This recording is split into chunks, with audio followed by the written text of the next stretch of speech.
નમસ્તે વિદ્યાર્થી મિત્રો, મારું નામ ચંદન જોશી, મંગલમૂર્તિ વિદ્યાલય મહુવા, ધોરણ 9 વિષય વિજ્ઞાન. આજના આ વિડિયો લેક્ચરમાં આપનું સ્વાગત કરું છું. વિદ્યાર્થી મિત્રો, આપણે ધોરણ 9 માં વિજ્ઞાન વિષયની અંદર પાઠ 7 સજીવોમાં વિવિધતા એમાં પ્રાણી સૃષ્ટિ છે એના વિશે અભ્યાસ કરી રહ્યા હતા. જેમાં આપણે આગળનો જે વિડિયો લેક્ચર જોયો વિદ્યાર્થી મિત્રો, એમાં પ્રાણી સૃષ્ટિનો જે પ્રથમ સમુદાય છે છિદ્રકાય સમુદાય, એના વિશે વાત છે કરી હતી. એના લક્ષણો વિશે છે એ જોયું હતું. હવે એ જે પ્રાણી સૃષ્ટિ છે એનો બીજો જે સમુદાય છે, આજે આપણે એ બીજા સમુદાયો વિશે છે એ વાત કરવાની છે કે ભાઈ એ સમુદાયના સજીવોમાં કેવા કેવા સજીવોનો સમાવેશ થતો જોવા મળે છે તથા એમના લક્ષણો છે એ લક્ષણો આપણને કેવા જોવા મળે છે એના વિશે વાત કરવાની છે. તો વિદ્યાર્થી મિત્રો, આપણે આજે જે સૌપ્રથમ અને પ્રાણી સમુદાયનો અથવા તો પ્રાણી સૃષ્ટિનો બીજો જે સમુદાય ભણવાનો છે એનું નામ છે કોષાંતરી સમુદાય. આના વિશે આપણે અભ્યાસ કરવાનો છે. આના લક્ષણો વિશે આપણે સૌ સાથે મળી વિગતે છે અભ્યાસ છે કરતા જઈએ કે ભાઈ કોષાંતરી સમુદાય છે તો કોષાંતરી સમુદાયના સજીવોમાં કેવા કેવા સજીવો છે એનો સમાવેશ થતો છે જોવા મળે છે. તો આજે કોષાંતરી સમુદાયના પ્રાણીઓ છે ને વિદ્યાર્થી મિત્રો, એની એક ચોક્કસ ખાસિયત છે. જેમ આપણે છિદ્રકાય સમુદાય છે એમાં જોયું હતું કે છિદ્રકાય સમુદાયના જે પ્રાણીઓ છે એમનું શરીર છિદ્રિષ્ઠ રચના છે ધરાવતું, એમ આ જે કોષાંતર સમુદાયના પ્રાણીઓ છે એ આ સમુદાયના પ્રાણીઓ આ સમુદાયના પ્રાણીઓ કોષાંતર ગુહા તરીકે, તે આપણા શરીરમાં કેમ અહીંયા ઉદરકા કે પેટનું પોલાણ છે આવેલું છે, એમ એમના શરીરની અંદરના ભાગે આપણને ગુહા કે પોલાણ જેવી રચના છે ધરાવે છે. એવું આની ખાસિયત છે. આ સમુદાય છે કોષાંતરી સમુદાયના પ્રાણીઓ છે એ પ્રાણીઓની ખાસિયત જોવા મળે છે. આ સમુદાયના પ્રાણીઓ કોષાંતર ગુહા તરીકે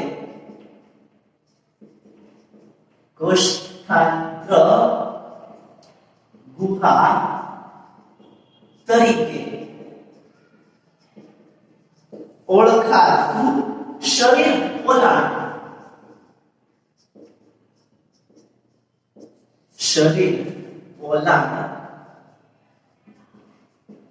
ધરાવે છે. શું કીધું વિદ્યાર્થી મિત્રો? સમુદાય કોષાંતરી સમુદાય જે પ્રાણી સૃષ્ટિનો બીજો સમુદાય છે, એની ચોક્કસ ખાસિયત આપણને આપી છે. એક પ્રકારની ખાસિયત આપી. ખાસિયતને એવું કીધું કે આ સમુદાયના પ્રાણીઓ કોષાંતર ગુહા તરીકે ઓળખાતું શરીરનું પોલાણ, એટલે આપણે શરીરમાં પેટની અંદર અંગો આવેલા છે પણ એમાં કોષાંતર ગુહા શરીરની અંદર, એટલે એનું શરીર રચના પોલાણ વાળી શરીર રચના છે. ગુહા જેવો અંદરના ભાગે પોલાણ જોવા છે એ મળે છે. અને જે શરીરનું પોલાણ છે વિદ્યાર્થી મિત્રો, એ શરીરના પોલાણને કોષાંતર ગુહા તરીકે ઓળખવામાં આવી અને એના ઉપરથી આ જે સમુદાય છે એ સમુદાયના પ્રાણીઓનું નામ છે પડવામાં આવ્યું કોષાંતરી સમુદાય તરીકે છે ઓળખવામાં આવ્યું. આપણે આના ચોક્કસ પ્રકારના કેટલાક લક્ષણો જે છે કોષાંતરી સમુદાયના પ્રાણીઓના જે લક્ષણો છે એ લક્ષણો વિશે છે અભ્યાસ કરવાનો છે. એ લક્ષણો વિશે છે જોઈએ તો સૌપ્રથમ આપણે કોષાંતરી સમુદાયનો જે પ્રાણી છે એમાં પહેલું લક્ષણ જે જોવું છે એ પહેલું લક્ષણ લઈએ વસવાટનું લક્ષણ. કે આ જે કોષાંતરી સમુદાયના પ્રાણીઓ છે, કોષાંતરી સમુદાયના પ્રાણીઓ આપણને ક્યાં વસવાટ કરતા છે જોવા મળે છે. તો એ વસવાટનું પ્રથમ કોષ્ઠાંત્રી સમુદાયનું લક્ષણ છે લઈએ તો કોષ્ઠાંત્રી સમુદાયના પ્રાણીઓનો વસવાટ છે એના માટે એવું કહેવામાં આવે છે કે મોટા ભાગે દરિયાઈ પ્રાણીઓ છે. મોટા ભાગના દરિયાઈ પ્રાણીઓ છે અને કેટલાક મીઠા જળમાં જોવા મળે છે અને કેટલાક મીઠા જળમાં નિવાસ ધરાવે છે. શું કીધું વિદ્યાર્થી મિત્રો કે કોષ્ઠાંત્રી સમુદાય છે કોષ્ઠાંત્રી સમુદાયના લક્ષણોમાં આપણે પહેલું લક્ષણ લીધું એના વસવાટ કે આ પ્રાણીઓ આપણને ક્યાં વસવાટ કરતા છે જોવા મળે છે. તો અહીં આપણે જોઈ શકીએ છીએ કે આપણને એવું કહે છે કોષ્ઠાંત્રી સમુદાયના જે કંઈ પણ પ્રાણીઓ છે ને એ પ્રાણી મોટા ભાગે ક્યાં રહેતા હોય છે દરિયાઈ પ્રાણી. એટલે કોષ્ઠાંત્રી સમુદાયના જે સજીવો છે એને આપણે કેવા સજીવો કહીશું દરિયાઈ સજીવો કે દરિયાઈ પ્રાણીઓ તરીકે છે ઓળખી શકીએ છીએ. મોટા ભાગના પ્રાણીઓ દરિયાઈ પ્રાણીઓ છે દરિયામાં વસવાટ કરતા જોવા મળે છે. પણ કેટલાક એવા પણ છે જે આપણને ક્યાં જોવા મળે છે મીઠા પાણીમાં અથવા તો મીઠા જળમાં નિવાસ ધરાવતા મીઠા જળમાં વસવાટ કરતા છે જોવા મળતા. તો આ પ્રથમ લક્ષણ હતું કોષ્ઠાંત્રી સમુદાયના પ્રાણીઓનું પ્રથમ લક્ષણ છે વસવાટનું લક્ષણ છે.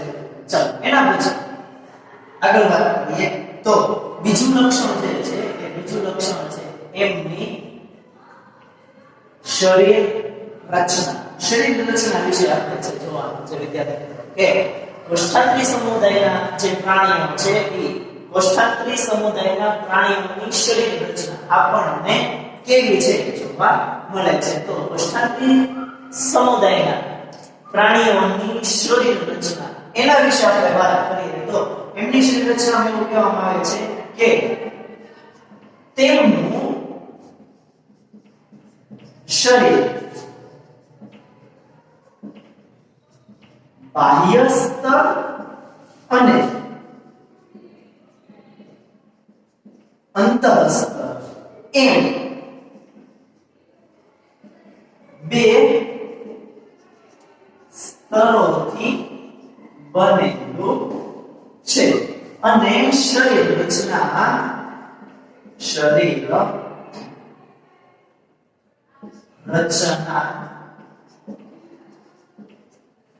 પેશીય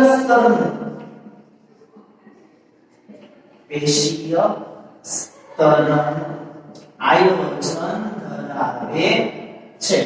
શું કહેવા માંગે છે વિદ્યાર્થી મિત્રો કે આમનું શરીર રચના કેવી છે તો શરીર રચનામાં આપણને કીધું કે કોષ્ઠાંત્રી સમુદાયના જે પ્રાણીઓ છે એ કોષ્ઠાંત્રી સમુદાયના પ્રાણીઓનું શરીર બાહ્ય સ્તર અને અંતઃ સ્તર એમ બે સ્તરનું બનેલું છે. બે સ્તરનું બનેલું છે ને એટલા માટે આ જે પ્રાણીઓ છે વિદ્યાર્થી મિત્રો એને આપણે દ્વિસ્તરીય પ્રાણી છે કહી શકીએ છીએ. આપણી વાત કરું તમને મનુષ્ય છે તો તમે અહીંયાથી કદાચ આપણે કલ્પના કરો કે આ હાથ આપણો તૂટી ગયો છે કપાઈ ગયો છે. તમે આપણા શરીરમાં જે જટિલ સજીવો છે એમાં જો આ ઉપરનું ચામડીનું આવરણ છે ત્વચાનું આવરણ પેલું આવરણ થયું એની અંદરના ભાગે જો એટલે સ્નાયુઓ છે જોવા છે માંસ જેને આપણે કહીએ છીએ મસલ્સ જેને કહીએ છીએ એ બીજું આવરણ છે જોવા મળે છે અને એની નીચે હાડકાનું આવરણ છે જોવા મળે છે. હાડકા કંકાલ ગોઠવાયેલા છે ફરતે એ માંસનું આવરણ છે અને ઉપરમાં રક્ષણાત્મક આવરણ જેને આપણે ચામડીનું આવરણ કે ત્વચાનું આવરણ કહીએ છીએ. તો આપણું શરીર છે આવું ત્રણ સ્તરનું બનેલું છે જોવા મળે છે. જ્યારે કોષ્ઠાંત્રી સમુદાયના પ્રાણીઓ છે એમના શરીરમાં આપણને ફક્ત બે સ્તર જોવા મળે છે બાહ્ય સ્તર અને અંતઃ સ્તર એમ માત્ર બે સ્તરનું બનેલું શરીર છે જોવા મળે છે. પણ બીજી ખાસિયત જોવો ને તો એ ખાસિયત એવી છે એની શરીર રચનામાં પેશીય સ્તરનું આયોજન છે. પેશીય સ્તરનું આયોજન એટલે વિદ્યાર્થી મિત્રો તો કે કોષો જે છે એ કોષો જોડાય અને પેશીઓનું નિર્માણ કરતા છે જોવા મળે છે. એટલા માટે આ જે કોષ્ઠાંત્રી સમુદાયના પ્રાણીઓ છે એમાં આપણને પેશીય સ્તરનું આયોજન જોવા મળે છે. એના કોષોમાં આપણને કેટલીક સરળ પેશીય બંધારણ છે, શરીરનું બંધારણ પેશીઓમાં બનતું છે જોવા મળે છે. પણ એમનું શરીર કેટલા સ્તરનું બને તો કે માત્ર 2 સ્તરનું, બાહ્ય સ્તર અને અંતઃ સ્તર. એટલે એમાં કંકાલ જેવી રચનાઓ છે આપણને જોવા મળતી નથી. માત્ર 2 જ સ્તરનું બનેલું બાહ્ય સ્તર અને અંતઃ સ્તર એવા 2 જ સ્તરનું બનેલું શરીર છે જોવા મળે છે. અને આગળ તો કે પેશીય સ્તર, કોષો જોડાઈ અને પેશી બનાવતું જોવા મળે છે. એવું પેશીય સ્તરનું શરીર બંધારણ છે એ ધરાવે છે. આગળ વાત કરીએ તો સ્વરૂપ છે જોઈએ વિદ્યાર્થી મિત્રો. ત્રીજું લક્ષણ કે આ સમુદાયના જે પ્રાણીઓ છે એ પ્રાણીઓનું સ્વરૂપ છે તે આપણને કેવું છે તે જોવા મળે છે. તો એમાં આપણને 2 પ્રકારની ખાસિયત છે જોવા મળે છે. કોષ્ઠાંત્રી સમુદાયના જે પ્રાણીઓ છે એમના શરીર સ્વરૂપ અને એમની જે રહેણી કહેણી છે એના આધારે આપણને એના 2 પ્રકારની ખાસિયત છે જોવા મળે છે. કઈ બે એ જોઈએ તો કેટલીક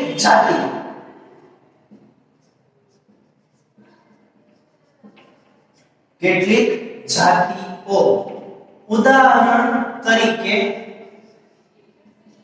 હાઇડ્રા જે કોષ્ઠાંત્રી સમુદાયનું પાણીમાં રહેતું પ્રાણી છે એ કહેવામાં આવે છે. હાઇડ્રા એકાકી સ્વરૂપે જ્યારે કેટલીક જાતિઓ ઉદાહરણ તરીકે પ્રવાળ એ સમૂહમાં કે વસાહતી સ્વરૂપે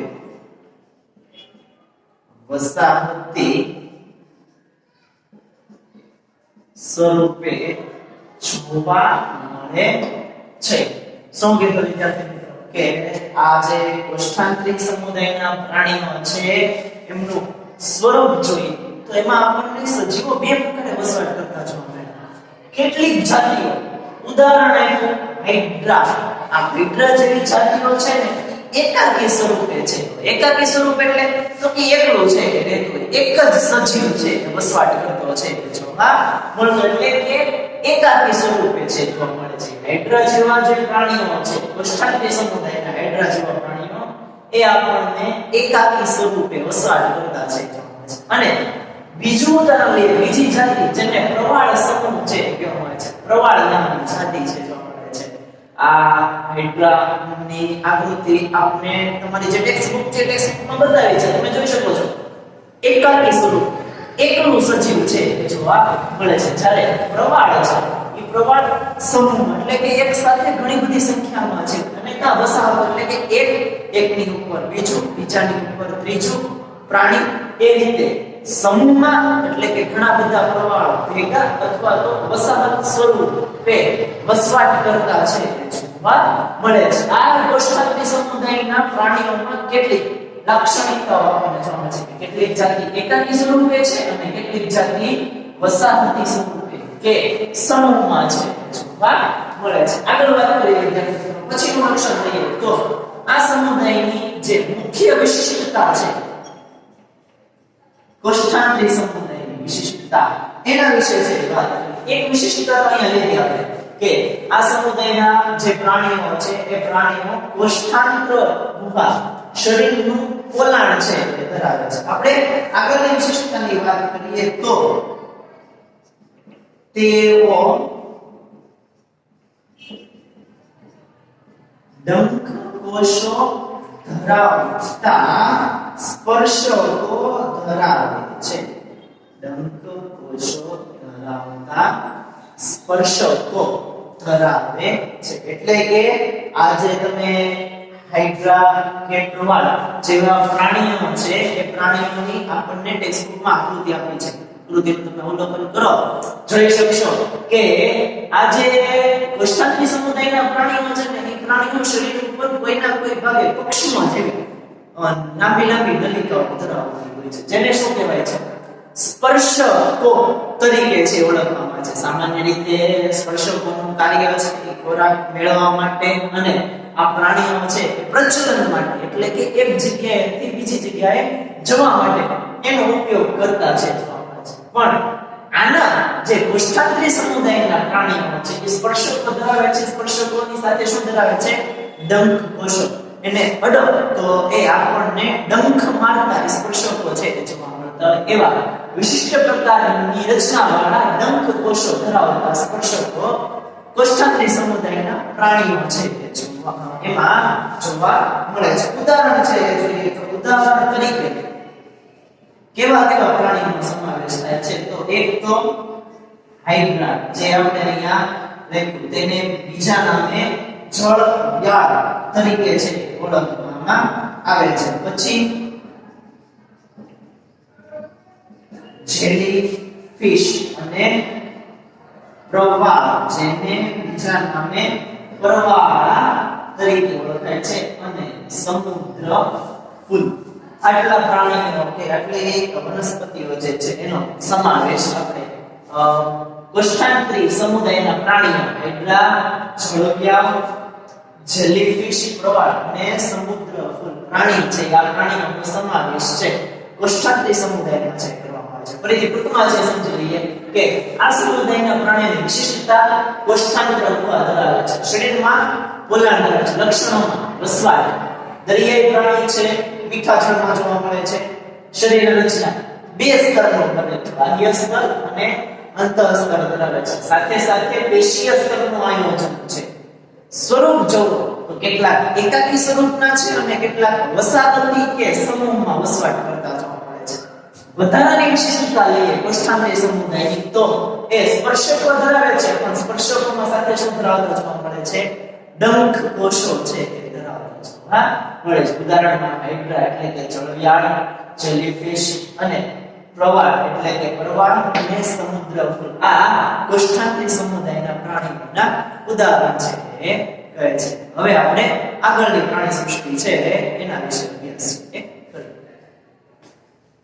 વિદ્યાર્થી મિત્રો આપણે બે સમુદાય વિશે છે જોયું પ્રાણી સૃષ્ટિ છિદ્રકાય અને કોષ્ઠાત્રી હવે આપણે પ્રાણી સૃષ્ટિમાં ત્રીજો જે સમુદાય છે ત્રીજો સમુદાય પૃથુકૃમિ એના વિશે અભ્યાસ છે કરવાનો છે પૃથુકૃમિ સમુદાયના પ્રાણીઓના કેટલાક સામાન્ય લક્ષણો જે છે એ સામાન્ય લક્ષણો વિશે આપણે છે જોવાનું છે ચલો એનો આપણે વિગતે અભ્યાસ છે કરતા જઈએ પૃથુકૃમિ પ્રાણીઓનો અભ્યાસ છે કરવાનો છે તો સૌપ્રથમ તો પૃથુકૃમિ પ્રાણીઓ જે છે પૃથુકૃમિ પ્રાણીઓની લાક્ષણિકતા લખીએ તો પૃથુકૃમિ પ્રાણીઓ માટે એવું કહેવામાં આવે છે કે પ્રાણી ઉદ્વિકાસના સૌપ્રથમ પ્રાણી ઉદ્વિકાસના સૌપ્રથમ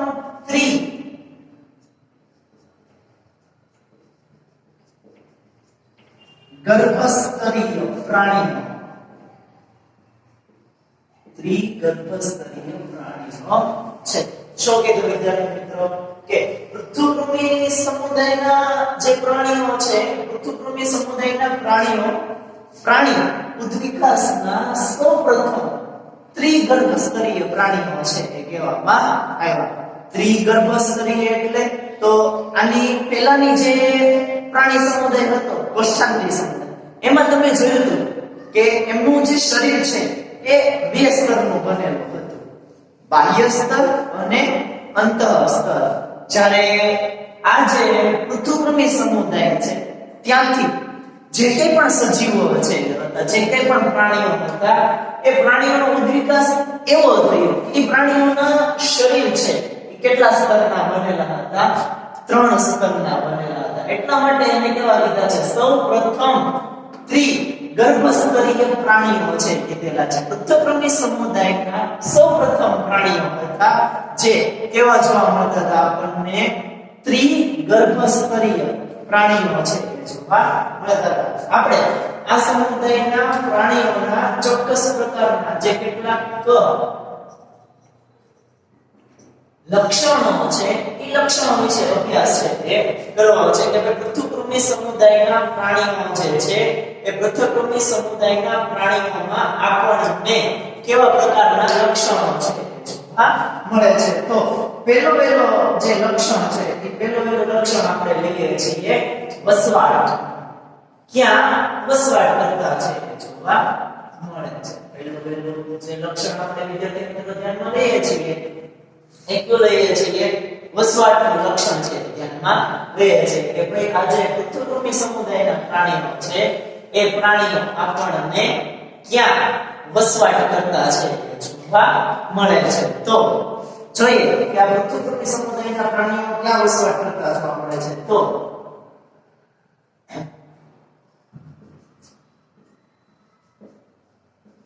મીઠા પાણીમાં કે અન્ય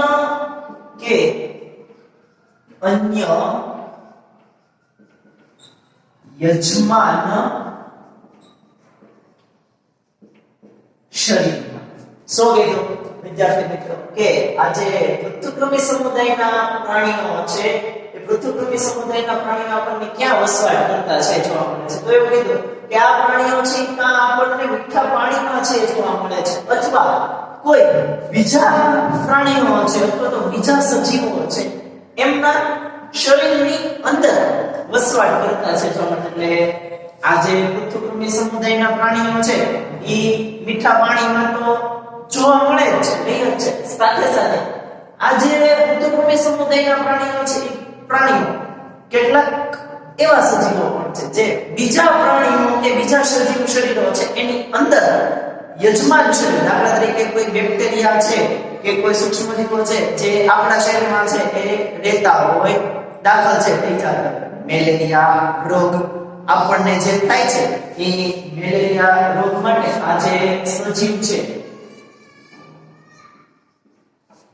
જવાબદાર છે જોવા મળતો હોય છે. પ્લાઝ્મોડિયમ નામનો સજીવ જે આવે છે, કેટલાક વાયરસ છે, કેટલાક બેક્ટેરિયા છે, તો એ તમે જોવો છો કે આપણા શરીરની અંદરના ભાગે વસવાટ છે કરતા હોય છે. એટલે પૃથ્વીકૃમી સમુદાય છે એ પૃથ્વીકૃમી સમુદાયના કેટલાક પ્રાણીઓ, કેટલાક સજીવો એવા છે જે મીઠા પાણીમાં તો વસવાટ કરે જ છે, સાથે સાથે અન્ય યજમાન શરીરમાં એટલે કે બીજા કોઈ સજીવ છે એના શરીરની અંદર આ સમુદાયના પ્રાણી, પૃથ્વીકૃમી સમુદાયના પ્રાણી જે બીજા સજીવ શરીરની અંદરના ભાગમાં રહેતો એ બીજો સજીવ જેમાં પૃથ્વીકૃમી સમુદાયના પ્રાણીઓ રહે છે એને યજમાન શરીર તરીકે ઓળખવામાં આવે છે. દાખલા તરીકે પૃથ્વીકૃમી સમુદાયનો કોઈ પ્રાણી છે એ આપણા શરીરમાં રહેતો હોય તો આપણું જે શરીર છે, આપણે જે સજીવ છે એના માટે યજમાન શરીર છે ગણવામાં આવે છે. એટલે પૃથ્વીકૃમી સમુદાયના પ્રાણી આવી બે જગ્યાએ વસવાટ કરતા જોવા મળે છે. મીઠા પાણીમાં પણ વસવાટ કરે છે અને યજમાન શરીરમાં વસવાટ કરતા છે જોવા મળે છે. ચાલો ત્યાર પછી એનું જે બીજું લક્ષણ છે એ બીજા લક્ષણ વિશે છે જોઈએ કે પૃથ્વીકૃમી સમુદાયનું બીજું લક્ષણ આપણને શું જોવા મળે છે તો કે એમની જીવન પદ્ધતિ. પૃથ્વીકૃમી સમુદાયના પ્રાણીઓની જીવન પદ્ધતિ એના વિશે વાત કરવાની છે. એનું જીવન છે એ આપણને કેવું છે જોવા મળે છે. અહીં આપણે પહેલા તો વસવાટની વાત કરી કે બે જગ્યાએ છે રહેતા જોવા છે. મીઠા પાણીમાં હોય છે અને યજમાન શરીરની અંદર રહેતા હોય છે. એટલે એમની જીવન પદ્ધતિ પણ બે પ્રકારની છે. કેમ? આપણે આની આગળનો સમૂહ હતો કષ્ટાંત્રી સમુદાયના પ્રાણીઓ, એમાં જોયું કે પ્રાણીઓ છે એના સજીવ બે પ્રકારે વસવાટ કરતા જોવા મળતા હતા. વસાહત સ્વરૂપે, સમૂહમાં અને એકાકી સ્વરૂપે. એમ પૃથ્વીકૃમી સમુદાયના પ્રાણીઓ છે એમાં પણ કેટલાક પ્રાણીઓ છે એમાં આપણને જીવન પદ્ધતિમાં ફેરફાર છે જોવા મળે છે. કેટલાક જે છે એ કેવા છે મુક્ત જીવી છે જે મીઠા પાણીમાં રહેતા હોય, પોતાની રીતે પોતાનું જીવન છે એ ગુજારતા હોય. બીજા યજમાન શરીર ઉપર બીજા સજીવ ઉપર આધાર રાખતા ન હોય એવા, એટલે એને કેવા કહેવાય છે? મુક્ત જીવી છે કહેવામાં આવે છે. કેટલાક પૃથુકૃમી પ્રાણીઓ કે સજીવો હોય છે જેમની જીવન પદ્ધતિ કેવી છે? મુક્ત જીવી છે, પોતે પોતાની રીતે વસવાટ કરતા છે જોવા મળે છે. ઉદાહરણ તરીકે લેવું તો મુક્ત જીવી જે છે એમાં જે ઉદાહરણ આવે છે એ છે પ્લેનેરિયા ઉદાહરણ છે, એ લઈ શકાય. અને કેટલાક પૃથુકૃમી સજીવો એવા છે જે મુક્ત જીવી છે અને કેટલાક છે એ કેવા હોય છે કે અંતઃપરોપજીવીમાં ઉદાહરણ તરીકે આપણે લેવું હોય તો યકૃત કૃમિ છે એ લઈ શકીએ છીએ.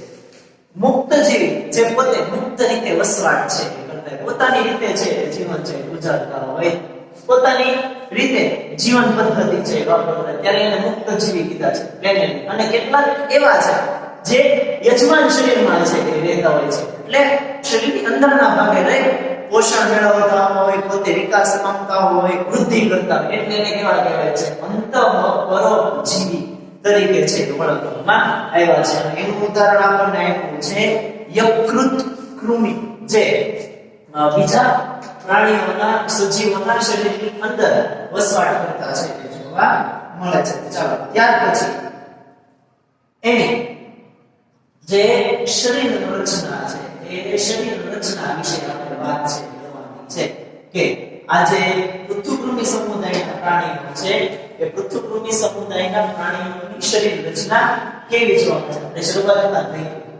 શરૂઆતમાં એની એક લાક્ષણિકતા છે. સૌપ્રથમ ત્રિગર્ભસ્તરી, એટલે એમનું શરીર કેટલા સ્તરમાં વહેંચાયેલું છે?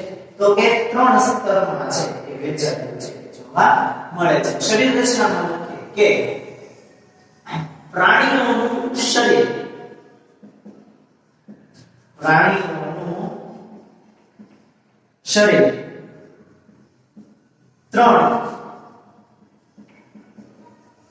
સ્તરોની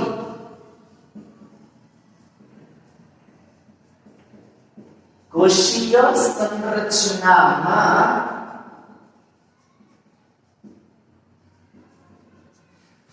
વિભેદિત થાય છે. પ્રાણીઓનું શરીર 3 સ્તરોની કોષીય સંરચનામાં વિભેદિત થાય છે. આથી આ પ્રાણીઓ કેવા છે? ત્રિગર્ભ સ્તરીય છે. આગળ છે આપણે વાત કરી હતી ત્રિગર્ભ સ્તરીય. શું કામ કીધા છે? તો આપણને અહીંયા જ કીધું શરીર રચનામાં કે આ પ્રાણીઓ કેવા છે? જે પ્રાણીઓનું શરીર 3 સ્તરની કોષીય સંરચના છે, 3 સ્તરની કોષીય સંરચનામાં વિભેદિત થતું જોવા મળે છે. એટલા માટે આ જે પ્રાણીઓ છે પૃથુકૃમિ સમુદાયના પ્રાણીઓ એને કેવા કહેવાય છે? ત્રિગર્ભસ્તરીય પ્રાણીઓ છે કહેવાય છે. કારણ તો કે એ પ્રાણીઓનું શરીર કેટલા સ્તરનું બનેલું છે વિદ્યાર્થી મિત્રો? 3 સ્તરની કોષીય સંરચનામાં વિભેદિત પામેલું છે જોવા મળે છે. એટલા માટે એને કેવું કીધું છે? ત્રિગર્ભસ્તરીય છે કીધેલું છે. આગળ વાત કરીએ તો તેમના શરીરમાં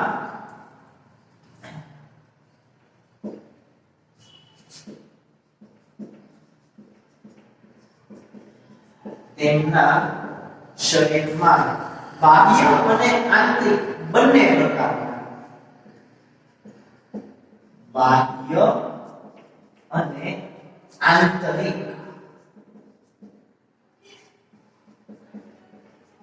બંને પ્રકારના અસ્તર બને છે.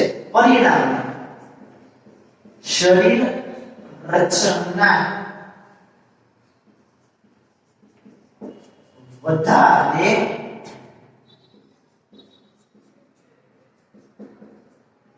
જટિલ હોય છે. શું કીધું? ફરીથી જોઈએ કે પ્રાણીઓનું શરીર 3 સ્તરની કોષીય સંરચનામાં વિભેદિત છે.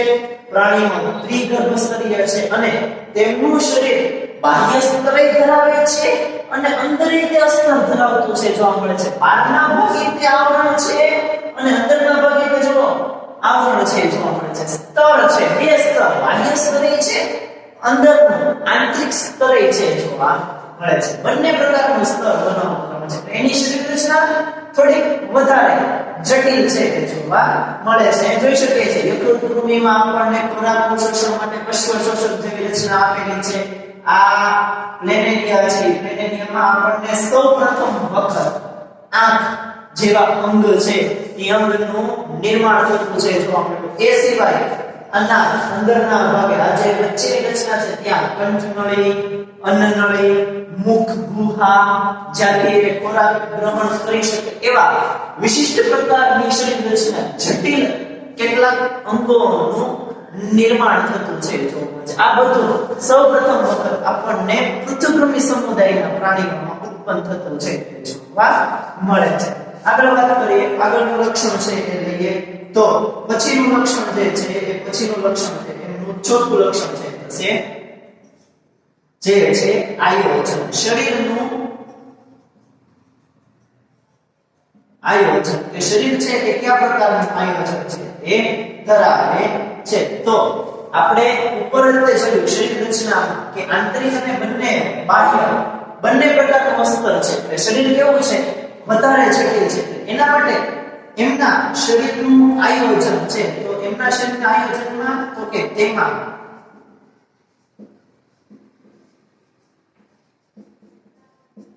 પેશીનું નિર્માણ અને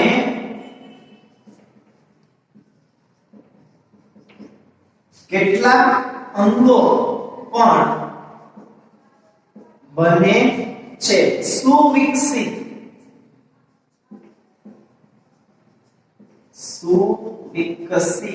અંગ વ્યવસ્થા છે. સુવિકસિત અંગ વ્યવસ્થા છે. શું કીધું આપણે હમણાં જ તે વાત કરી વિદ્યાર્થી મિત્રો એ મુજબ કે શરીર આયોજન કેવું છે તો કે બાહ્ય સ્તર, આંતરિક સ્તર, અસ્તર બનાવે છે. ત્રણ સ્તરનું બનેલું છે. કોષો જોડાય અને પેશીઓનું નિર્માણ કરતા છે જોવા મળે છે. પેશીઓનું નિર્માણ કરે પણ પેશીની સાથે સાથે કેટલાક અંગો વિકાસ પામતા જોવા મળે છે. જેમ કે યકૃત કૃમિમાં છે એ પશ્ચોશોષક, પછી પ્લેનેરિયામાં છે આંખ ઉત્પન્ન થાય, આ વચ્ચેનો પ્રદેશ છે ત્યાં એમાં આ કંઠનળી જોવા મળે છે, મુખ ગુહા છે એ જોવા મળે છે. એટલે એવા કેટલાક અંગો પણ બને છે અને અંગો પાછળ કેવા બને છે સુવિકસિત અંગ વ્યવસ્થાઓ ઉત્પન્ન થતી છે જોવા મળે છે. આવું શરીરનું આયોજન કોષમાંથી પેશી, પેશીમાંથી અંગ અને અંગમાંથી સુવિકસિત અંગ વ્યવસ્થા જેવી રચના પૃથ્વીકૃમિ સમુદાયના પ્રાણીઓમાં આપણને ઉત્પન્ન થતી છે જોવા મળે છે. પૃથ્વીકૃમિ સમુદાયના પ્રાણીઓમાં આપણને આવું શરીરનું આયોજન છે જોવા મળે છે. જેમાં પેશી બને, પેશીઓ જોડાય અંગ બનાવે છે અને સુવિકસિત કે વ્યવસ્થિત એક અંગ વ્યવસ્થાઓ ઉત્પન્ન થતી જોવા મળે છે. કેટલાક પ્રાણીઓમાં આંખનું નિર્માણ થાય છે, પશ્ચોશોષક છે, પ્લેનેરિયા જેવા પ્રાણીઓ છે એમાં તો કંઠ, નળી અને મુખ ગુહા પણ આવેલી છે જોવા મળે છે. સુવિકસિત અંગ વ્યવસ્થાઓ સૌપ્રથમ વખત પૃથ્વીકૃમિ સમુદાયના પ્રાણીઓમાં ઉત્પન્ન થતી છે જોવા મળે છે. આગળ વાત કરીએ તો હવે આપણે એમના દેખાવની વાત કરવાની છે કે શરીરનો જે દેખાવ છે એ જોઈએ તો તેમનો શરીરનો દેખાવ છે કેવો હોય છે. તો તમે એને આગળના ભાગેથી જુઓ કે પાછળના ભાગેથી જુઓ, પૃષ્ઠ બાજુએથી જુઓ, વક્ષ બાજુએથી જુઓ કે સામેના બાજુએથી જુઓ, આ ચપટા કેવા છે? ચપટા પ્રાણીઓ છે જોવા મળે છે. ચપટા રચના, ચપટું શરીર છે એ જોવા મળે છે. પૃથ્વી શરીર છે એ જોવા મળે છે. એટલા માટે જ એનું નામ શું પડ્યું? પૃથ્વીકૃમિ છે એ નામ પડતું છે એ જોવા મળે છે. તેમના શરીર પૃષ્ઠ વક્ષ બાજુએ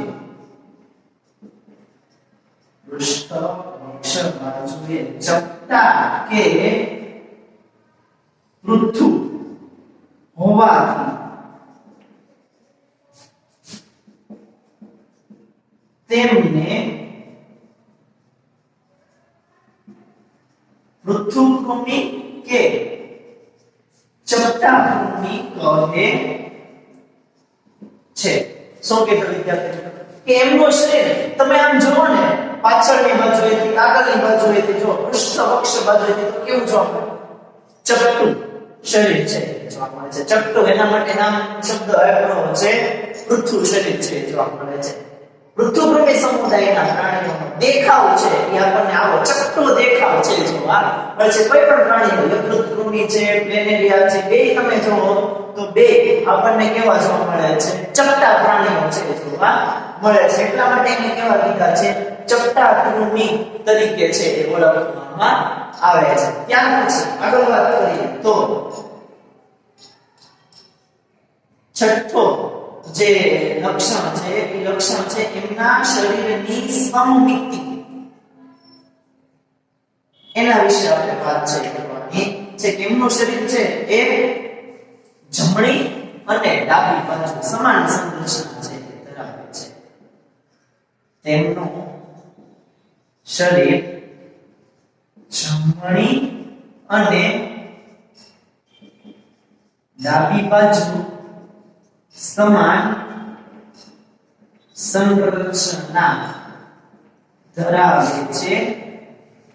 તેથી દ્વિપાર્શ્વીય સમમિતિ ધરાવે છે તેમ કહેવાય. દ્વિપાર્શ્વીય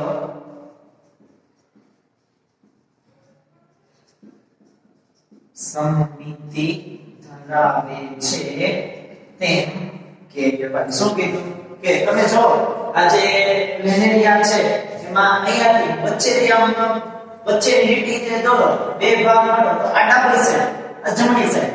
ડાબી બાજુ અને જમણી બાજુ બે ભાગ, અને હું બે ભાગમાં અહીંયાથી આને તે આમ બે ભાગ કરી નાખું તો તમે જોઈ શકો છો અહીંયાથી આમ ઊભા બે ભાગ કરતા ડાબી બાજુ અને જમણી બાજુ શરીર છે, ડાબી બાજુ અને જમણી બાજુ બે બાજુ સમાન સંરચના ધરાવે છે. જો ડાબી બાજુ સમાન સંરચના છે, જમણી બાજુ સમાન સંરચના છે ધરાવે છે. જ્યારે આવી સંરચના ધરાવતું સજીવ શરીર હોય ત્યારે એને કેવું કહેવાય છે? દ્વિપાર્શ્વીય સમમિતિ છે કહેવામાં છે. એવા પ્રાણીઓ જેમના શરીરની સંરચના, જેમના શરીરનો દેખાવ ડાબી બાજુ અને જમણી બાજુ સમાન છે એ જોવા મળતો હોય ત્યારે એને દ્વિપાર્શ્વીય સમમિતિ છે કહેવામાં આવે છે. તો પૃથુકૃમિ સમુદાયના પ્રાણીઓમાં આપણને ડાબી અને જમણી બાજુ સમાન સંરચના ધરાવતા શરીર રચના જોવા મળે છે. એટલા માટે શું ધરાવે છે? દ્વિપાર્શ્વીય સમમિતિ ધરાવે છે એમ કહેવામાં આવે છે. દેહ ગુહા અથવા તો શરીર ગુહાની વાત છે એ કરીએ કે ભાઈ દેહ ગુહા કે શરીર ગુહા છે એ કેવી જોવા મળે છે. તો આ જે પૃથુકૃમિ સમુદાયના પ્રાણીઓ છે એ પૃથુકૃમિ સમુદાયના પ્રાણીઓમાં સાચી દેહ ગુહા અથવા તો જે શરીર ગુહા કહે છે તેનો અભાવ હોય છે. એટલે અહીંયા આપણને સાચી, આમ જેમ આપણને પેટ કે પોલાણ જોવા મળે છે એવું પેટ કે પોલાણ પૃથુકૃમિ સમુદાયના પ્રાણીઓમાં જોવા મળતું નથી. એટલે કે દેહ ગુહા છે એ જોવા મળતી નથી. જેમ આપણને પેટ, ઉદર ગુહા છે જોવા મળે છે એમ આવા જે પ્રાણીઓ છે પૃથુકૃમિ સમુદાયના એમાં સાચી દેહ ગુહા કે શરીર ગુહાનો અભાવ છે હોય છે. એટલા માટે એને ઘણી વખત કુટ દેહ કોષ્ઠી કે અદેહ કોષ્ઠી પ્રાણી તરીકે પણ છે ઓળખવામાં આવે છે. ઉદાહરણ તરીકે છે એ લઈએ તો બે તો તમને આકૃતિમાં બતાવેલા જ છે. યકૃતકૃમિ, પ્લેનેરિયા અને પટ્ટી કીડો આવા ત્રણ પૃથુકૃમિ સમુદાયના પ્રાણીઓના ઉદાહરણ છે કહેવામાં આવે છે. તો વિદ્યાર્થી મિત્રો આજે આપણે બે પ્રાણી સમુદાય છે જોઈએ, વર્ષાંતરી સમુદાય અને પૃથુકૃમિ સમુદાય વિશેનો અભ્યાસ છે એ કર્યો. આપણે આજનો લેક્ચર છે એ અહીંયા સુધી રાખીએ છીએ. તમારે આજે બંને સમુદાય વિશેની જે કંઈ પણ નોંધ મેં તમને અહીંયા છે કરાવેલી છે તમારે બુકમાં છે નોટ ડાઉન છે કરવાનું છે. આગળનું જે છે આગળના જે પ્રાણી સૃષ્ટિના સમુદાયો છે એનો આપણે હવે અને પછીના લેક્ચરમાં છે અભ્યાસ કરીશું. Thank you.